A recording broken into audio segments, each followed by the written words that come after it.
Assalamualaikum warahmatullahi wabarakatuh. Perkenalkan, nama saya Lia Wulandari, jurusan Manajemen Keuangan Syariah kelas 3C.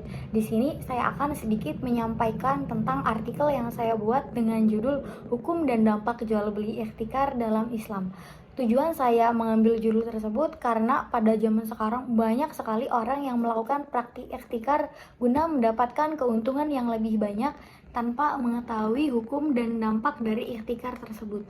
Nah, di sini saya juga akan sedikit mengulas apa sih itu ikhtikar.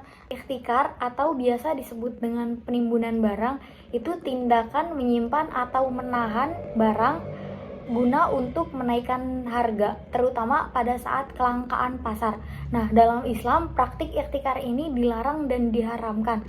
Dasar hukum pelarangan ini ada pada Al-Quran yang menyatakan di mana segala praktik ikhtikar itu diharamkan oleh agama. Hadis Rasulullah Shallallahu Alaihi Wasallam tidak pernah membenarkan perbuatan ikhtikar, yang artinya siapa yang merusak harga pasar dengan harga yang melonjak tajam, maka Allah akan menempatkannya ke dalam api neraka pada hari kiamat. Hadis riwayat At-Tarbani dari Maqil bin Yasar. Selanjutnya saya akan sedikit membahas tentang apa sih dampak dari praktik ikhtikar. Yang pertama itu berdampak pada kenaikan harga. Jika barang banyak yang ditimbun, maka akan menyebabkan kekurangan persediaan dan menyebabkan kenaikan harga, akhirnya dapat menyebabkan inflasi. Yang kedua itu ketidakpuasan masyarakat karena menimbun barang yang cukup banyak dan dapat menyebabkan kelangkaan, itu dapat menyebabkan ketidakpuasan masyarakat. Selanjutnya yaitu berdampak pada ruang lingkup dan sumber daya. Menimbun barang dengan jumlah yang cukup banyak memerlukan banyak energi dan ruang penyimpanan yang banyak juga.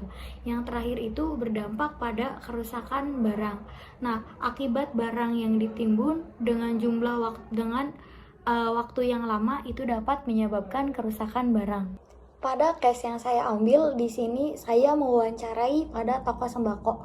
Toko tersebut berlokasi pada Desa Tlokagung, Kecamatan Indramayu, Kabupaten Indramayu. Pemilik tokonya Ibu Eti dan Pak Rusman.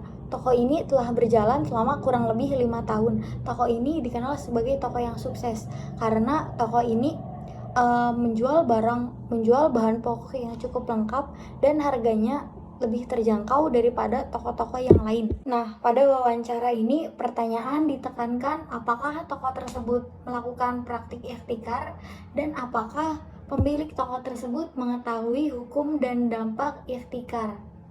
Yang pertama, apakah toko ini melakukan praktik ikhtikar atau penimbunan barang? Hasilnya, toko ini tidak melakukan penimbunan barang. Toko ini pernah membeli banyak bahan pokok itu untuk dijadikan stok dan langsung diperjualbelikan kembali, tidak untuk ditimbun. Dan toko ini juga pernah kayak membeli banyak minyak itu untuk dikonsumsi sendiri, bukan untuk diperjualbelikan maupun untuk ditimbun. Jadi si minyak teh untuk dikonsumsi pribadi sama si toko tersebut. Nah, yang kedua, apakah toko tersebut mengetahui hukum dan dampak ikhtikar? Hasilnya, toko tersebut mengetahui hukum dan dampak ikhtikar, bahwa hukum dan dampak ikhtikar ini diharamkan dan dilarang dalam Islam karena dapat menyebabkan kelangkaan barang. Nah, dasar hukum pelarangan ini juga ada pada Al-Quran yang menyatakan bahwa setiap kegiatan ikhtikar itu diharamkan oleh agama. Nah, hadis Rasulullah Shallallahu Alaihi Wasallam juga tidak membenarkan perbuatan ikhtikar. Barang siapa yang merusak harga pasar sehingga harga tersebut melonjak tajam, maka Allah akan menempatkannya ke dalam api neraka pada hari kiamat. Nah, pada studi kasus ini tidak ditemukan adanya praktik ikhtikar karena Bu Eti dan Pak Rusman ini mengetahui hukum dan dampak dari ikhtikar tersebut, di mana dampak dari ikhtikar tersebut dapat menyebabkan kenaikan harga, dapat menyebabkan kekurangan persediaan, dapat menyebabkan kelangkaan barang, dapat menyebabkan kerusakan barang karena ditimbun dalam waktu yang cukup lama. Mungkin sekian presentasi yang dapat saya sampaikan, kurang lebihnya saya mohon maaf. Wassalamualaikum warahmatullahi wabarakatuh.